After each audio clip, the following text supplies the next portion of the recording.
Welcome to RND Way Vlog. Huwag kalimutang mag-like, subscribe, and click the notification bell.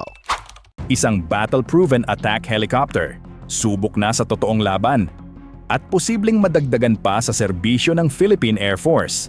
Mga kababayan, muling umiinit ang usapin tungkol sa T-129 attack helicopters at kung matutuloy ito, isa na namang malaking hakbang para sa lakas panghimpapawid ng Pilipinas. Ang Pilipinas ay posibleng palakasin pa ang isa sa pinakalethal at pinakasubok na aerial combat assets nito, matapos lumutang ang bagong usapan ukol sa posibleng ikalawang batch ng T-129 attack helicopters.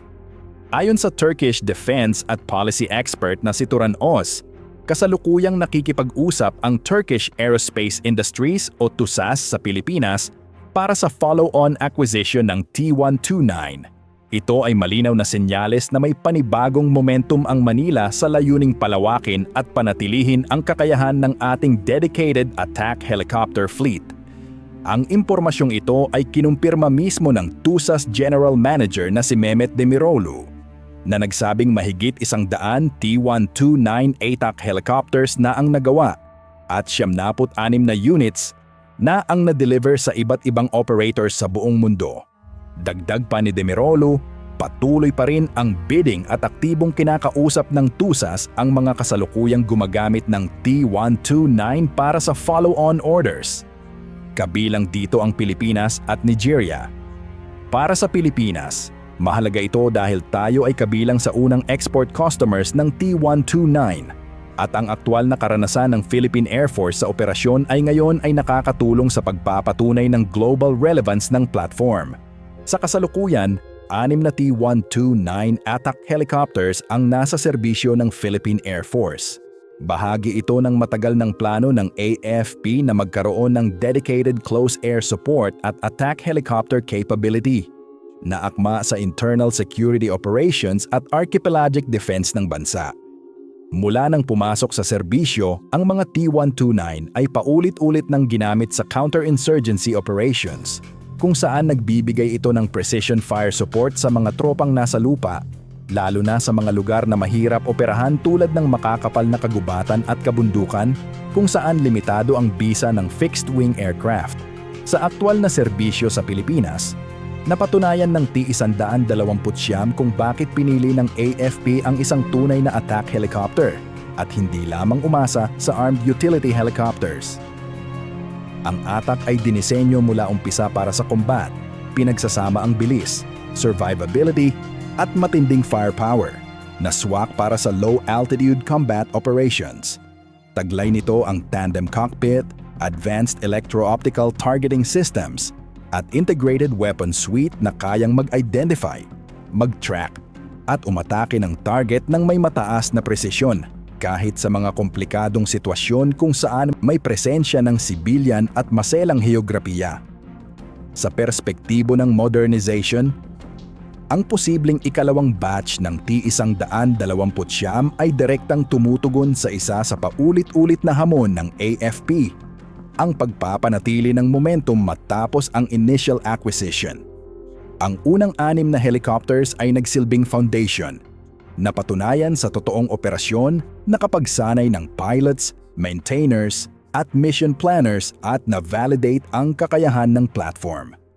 Kung magkakaroon ng follow-on order, mapapabuti ang fleet availability, operational tempo, at redundancy, habang nababawasan ang stress sa iilang airframes na kasalukuyang sumasalo ng mga misyon sa buong bansa. Para sa Philippine Air Force, malaki ang epekto ng fleet size. Sa 6 na attack helicopters lamang, mabilis maapektuhan ang availability dahil sa maintenance cycles, training requirements, at sabay-sabay na deployments.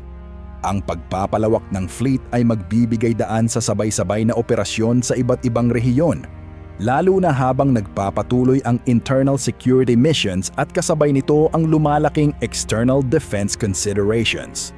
Bukod dito, mas malaking attack fleet ang magbubukas ng pinto sa advanced tactics tulad ng paired at multi-ship operations na lubos na nagpapataas ng survivability at combat effectiveness. Ipinapakita rin ng renewed talks na ito ang lumalalim na defense relationship ng Pilipinas at Turkey. Sa nakalipas na dekada, unti-unting pinalawak ng Ankara ang defense exports nito. Nag-aalok ng mga sistemang balanse ang kakayahan, gastos at operational flexibility. Para sa Manila, ang pakikipag-ugnayan sa Turkey ay nagdi-diversify ng defense partnerships. Binabawasan ang sobrang pag-asa sa iisang supplier habang nakakakuha ng subok at customizable na platforms na angkop sa pangangailangan ng Pilipinas. Sa ngayon, wala pang pinal na procurement ang mga usapang ito. Ngunit malinaw na may intensyon at strategic alignment sa pagitan ng dalawang panig. Ipinapahiwatig nito na kinikilala ng mga decision makers sa Manila ang operational value ng unang 6 na T-129 attack at seryoso nilang pinag-aaralan kung paano palalawakin ang tagumpay na ito. Sa panahon na kailangang balansihin ang defense budget sa maraming prioridad, ang follow-on acquisition ay kadalasang pinakamalinaw na indikasyon na ang isang sistema ay nag-deliver at nag-exceed ng expectation sa aktwal na serbisyo. Kung maisa sa katuparan, ang ikalawang batch ng T-129 ATAC helicopters ay magiging panibagong hakbang pasulong sa pagbuo ng isang mas may kakayahan, mas credible, at mas responsive na combat aviation force para sa Philippine Air Force. Palalakasin nito ang close air support, pahuhusayin ang joint operations sa ground forces, at mag-aambag sa mas matatag na national defense posture ng bansa. Sa mga susunod na buwan, tututok ang pansin sa kung paano uusad ang mga usapang ito, kung mauuwi ba sa formal na requirement, at kung paano ito aangkop sa mas malawak na AFP modernization roadmap. Ang malinaw sa ngayon, napatunayan na ng T-129 ATAC ang halaga nito sa serbisyo ng Pilipinas. At mukhang malayo pa sa pagtatapos ang kwento nito. Kung nakatulong at nagbigay linaw sa inyo ang video na ito, huwag kalimutang i-like, i-share, at mag-subscribe para sa mas marami pang updates tungkol sa Philippine defense at military modernization. Mega shoutout sa lahat ng top commenters at new subscribers. Maraming salamat sa panonood. Kita-kits sa susunod na video. Ciao!